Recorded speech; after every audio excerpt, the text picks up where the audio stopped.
Hello! In this video I'm going to be talking about the middle chapters of Harry Potter and the Philosopher's Stone as part of the YouTube series in which I'm reading the Harry Potter books for the very first time. So let's take a look at the chapters that I've read in this video, for this video. So in the previous video, episode 1, we got up to chapter 6. We didn't read chapter 6. We got up to it, but we didn't read it. But now I have read it.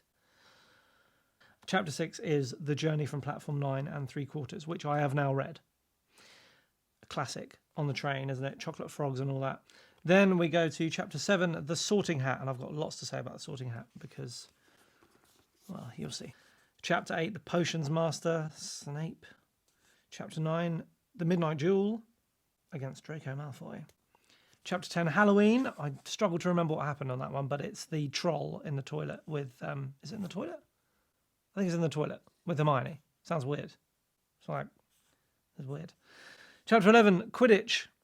Chapter 12, The Mirror of Erised. Read it backwards. Yeah, I got it. And chapter 13, Nicholas Flamel. You okay with that? You okay with that pronunciation, Harry Potter fan? It's probably Flamel, isn't it? All right. It's definitely Flamel. I've heard Stephen Fry say it. It's fine. So exciting. Now, there are some differences between the first edition of Harry Potter and the Philosopher's Stone, read by Stephen Fry on the audiobooks that I listen to, and the 25th anniversary edition that I'm reading, which I find really interesting and also quite jarring when I'm reading the text and he says something different to what I've read. So I made a note of all of them, and I think it would be quite nice to start with that in each of the videos. So that's what I'm going to do, and I'm doing it now. I'm going to do it now. Here we go. So at some point, Harry Potter meets someone wearing a Hogwarts uniform, and it says in Stephen Fry's old version that the prefect badge was silver. However, in the 25th anniversary version, the badge is red and gold, probably from the house that's red and gold, which is Gryffindor. Next, there's a ghost that we meet in the story. The ghost says in Stephen Fry's old version, "I haven't eaten in 400 years." And in my new version, it says I haven't eaten in 500 years. How curious. I wonder why. So strange. So magical.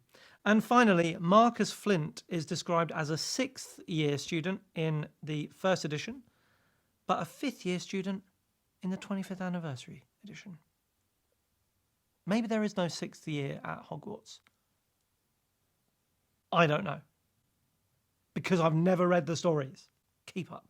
So let's take a look. I said, didn't I? The Platform 9 and 3/4 was the first chapter that I read for this video. Yes. So, I love this, right? This is the wizard card that you get in a chocolate frog. And Harry gets the card and he says, "So this is Dumbledore." Harry turned over his card and read.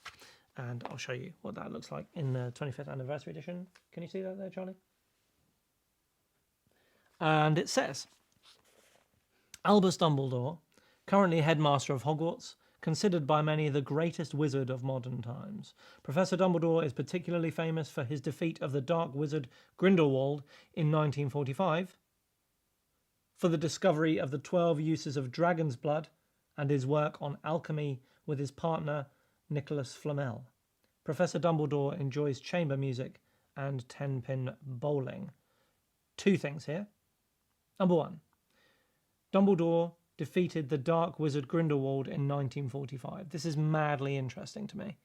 This speaks about the echo of the Muggle world with the magic land, the magical realm. And in there being a Grindelwald in 1945, that's obviously echoing Adolf Hitler, 1945, Second World War. I don't think it's a coincidence that it's 1945 in this. It's supposed to be a significant event, one of the most significant events in Albus Dumbledore's career and indeed in his life. So there must be an echo there. Grindelwald is the magic realm version of Hitler, right? That's what I'm getting from this. So really interesting. What does that mean for the future of the series and how the worlds are linked? Love that. Secondly, I love the mention of Nicholas Flamel here because you don't think anything of it until much later in the book where you find out who Nicholas Flamel is, which is the last chapter that I read. And I love that this hint is here. Nicholas Flamel, the answer's right here to the question Harry, Ron and Hermione want to know. Who is Nicholas Flamel? You've actually read it, and I like little tricks like that. I think that's really clever. Okay, next is Hagrid. Now, this is when Harry gets off the train in Hogwarts for the first time, and he is with a load of other students, and they're going from the train through into Hogwarts. Oh, is that how it works? There's a boat, isn't there? I don't know. But anyway, the train slowed right down and finally stopped. People pushed their way towards the door and out onto a tiny dark platform. Then a lamp came bobbing over the heads of the students, and Harry heard a familiar voice. First years over here. All right there, Harry. Hagrid's big hairy face beamed over the sea of heads. Come on, follow me. Any more first years? Mind your step now. First years, follow me. And I love this because it invites us into Harry's shoes in a way that I think is really effective. We've all been to school. We've all had our first day at school. And everyone can connect with this moment where you're walking into school for the first time, you're lost, you are confused, you're scared, and it's all new to you. You're excited too, right? And you're in this gaggle of people. And not only is Harry going to his new school for the first time, but this school is a magic school. So what I think J.K. Rowling's doing really well here is she's putting you in the shoes of Harry. She's also putting you back into the moment that you first went to school. And she's saying, well, how about if when you first went to school, it was a school of magic and you're actually a wizard? Like, that is so compelling. That's so exciting to imagine that happening to you. And she says, what if above the heads of all the other confused, scared children, there was a familiar face? And what if that familiar face was a big, giant dad, granddad, father, grandfather, best hugger alive? You know he gives the best hugs alive, right? The best hugs you've ever had. And what if he appeared on your first day of school and said, you know what, you're going to be okay? That's so comforting. That is so warm. That's so lovely to read. And it really spoke to me. And I think that what I just explained there, I think is what I believe made this book so successful. One of the things that I think just made it so successful, because it works beautifully. And I love it. What's next? Oh, chapter 7. It's the Sorting Hat. And I said at the beginning of the video, I had a few things to say about this. So I'm going to put the book down for a minute, because the Sorting Hat, if you're unaware somehow, is the hat that you wear that sorts you into your house. There are 4 Harry Potter houses. Here we go. Ravenclaw, Hufflepuff, Slytherin, and Gryffindor. Now, as you will be aware, there are various ways to sort yourself into a house. You guessed it. I haven't read Harry Potter. I've never done it. So I had to do it. And I've done it. I'm in a house. So I went on to Wizarding World, I think is the name of the website. I took the quiz. It was wicked. Like, it's genuinely one of the best things I've ever done online. I loved the questions. I love the little pictures that go with the questions. If you want to watch that, I have made a video. Me and my wife made a video of me doing it and the reaction to it and everything like that. So if you want to watch that, I'll put a link to it. So with that in mind, maybe you've gone and watched the video now. Maybe you don't care and you're just like, oh, I don't care what house you're in. So I'm going to tell you. I'm in Gryffindor. Great. Harry Potter's house. I've got a bookmark. Show it to you. There it is.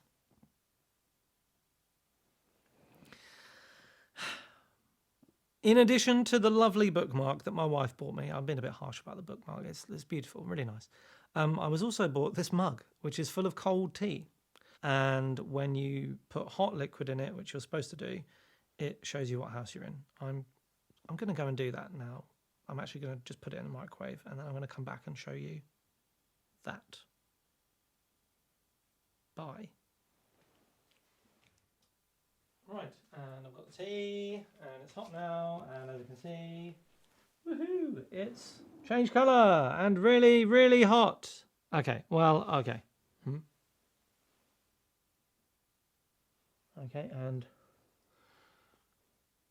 Ha! That's, oh God, it's really hot. There you go. See? And then there's some words here that I can't read to you, so you have to read them for yourself. All right. So that's great. Yeah, so you know, Gryffindor. Brave and that. Oh, we're over it. So let's look at the actual chapter, The Sorting Hat. A couple of things piqued my interest here. First one, they're about to start the sorting ceremony in the Great Hall, I think. Ron is there, and Ron is a bit nervous. How exactly do they sort us into houses? He asked Ron. Some sort of test, I think. Fred said it hurts a lot, but I think he was joking. Oh, Fred. Now, you read a bit further, and we get to Ron's realisation that he's been lied to by Fred. It doesn't hurt, it's not a test, right? So we've just got to try on the hat, Ron whispered to Harry. I'll kill Fred. He was going on about wrestling a troll. So Fred has done that thing that older children do to younger children, where there's like a thing they have to do, and all the kids in school have to do it, and they lie about how horrible it is, and to scare the younger kids.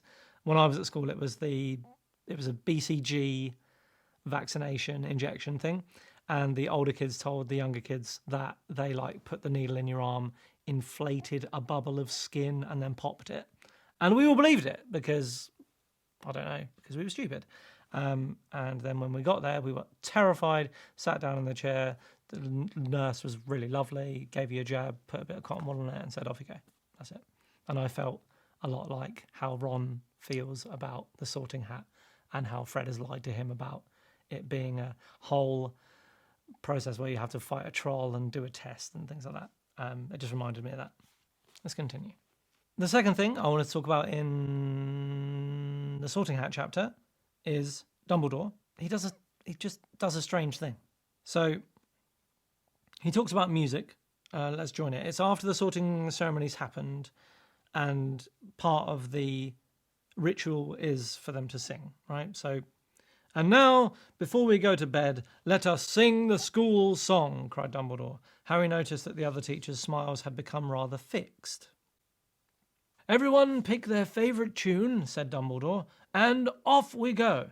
And the school bellowed the song, which turned me off after the first line, which is Hogwarts, Hogwarts, Hoggy, Warty, Hogwarts. Apparently Dumbledore thinks this is a lovely song, even though he said everyone pick their favourite tune, which means everyone's singing a different tune, which means this would sound horrible, objectively horrible. Everybody finished the song at different times. This sucks. This song sucks. At last, only the Weasley twins were left singing along to a very slow funeral march. Dumbledore conducted their last few lines with his wand. Why? There's nothing to conduct. It's all different times. And when they had finished, he was one of those who clapped loudest. Ah, music, he said, wiping his eyes. A magic beyond all we do here. And now, bedtime. Off you trot. Like, is it just me, or is he just being a bit much here? Music. A magic beyond all we do here. Dude, they were all singing different tunes at different times. It sounded horrible. I don't get it. Maybe to be an all-powerful wizard, you have to have no musical taste, because that would sound terrible, wouldn't it? Wouldn't it? It's not just me. We're going past the Midnight Duel, Halloween with the troll. I think this is the moment, where Harry, Ron, and Hermione cement their friendship. I've highlighted here the part where they get caught after the troll thing. Let's see. What on earth were you thinking of? Said Professor McGonagall with cold fury in her voice. Harry looked at Ron, who was still standing with his wand in the air. You're lucky you weren't killed. Why aren't you in your dormitory? Snape gave Harry a swift, piercing look. Harry looked at the floor. He wished Ron would put his wand down. Then a small voice came out of the shadows. Please, Professor McGonagall, they were looking for me. So here, Hermione has undone all of her past annoying of the boys and come out with a strong show of loyalty and, just cemented their friendship. I just think it's a really nice moment. This next bit comes from the chapter called Quidditch, and it's a bit more about the world of Harry Potter and the Muggle world and the magic world and how those two interact with each other. Down in the stands, so they're watching a game of Quidditch here. Down in the stands, Dean Thomas was yelling, "Send him off, ref, red card." "This isn't football, Dean," Ron reminded him. "You can't send people off in Quidditch. And what's a red card?" It's just kind of odd to me that Ron wouldn't know what a red card is unless he grew up in the world of magic, if that's possible. And there are two separate worlds, magic world, muggle world, that kind of interact with each other. But more than that, I'm not really sure. There is a bit as well where one kid has a West Ham poster, and another bit where someone says, "What's basketball?" I think it's Ron who says, "What's basketball?" And I just thought, well, how would he not know what basketball is? Unless he'd never, certainly not grown up in the Muggle world. But I think he does grow up in the Muggle world because he goes to the train station and his mum drops him off there and takes his younger sister home. So it's confusing for me, that, but it's something that I'll have to continue to read about and learn about, which is good. Right. Oh, I thought this was interesting. Another Dumbledore bit here. He talks about the mirror of Erised right at the end of the chapter, and Harry obviously asks, "What do you see when you look in the mirror?" I see myself holding a pair of thick woolen socks." So that's quite curious. I wonder if that will come up later in the book or later in the series about what Dumbledore's heart's desire is. I wonder if we'll ever find that out. We've got one more note, which comes in the chapter called Nicholas Flamel. And this is just about Nicholas Flamel and how he is the name on the card, and Harry realises that it's Nicholas Flamel on the wizarding card. And I just thought that bit was so great. And that was the highlight of this whole part of the story for me, was that callback to the Albus Dumbledore card. Thought it was great. So now they know who Nicholas Flamel is. And the adventure continues. Chapter 14 is called Norbert the Norwegian Ridgeback. I have no idea who that is, and I'm excited to find out. And in the next video, I imagine I'll be finishing the book and talking to you about the end of the book, the final chapters, and what I think about them, and what's interesting to me about them, and whether I'm going to bother reading the next one, which I am. So, probably. I can't wait to see how the book ends. Are they going to stop Snape? Is Nicholas Flamel going to show up? Are we going to find out what Dumbledore wants? What's his heart's desire? Is Harry Potter going to die? No, probably not. Is Voldemort going to show up? These are all questions that I have, and I'll be able to answer them all in the next video.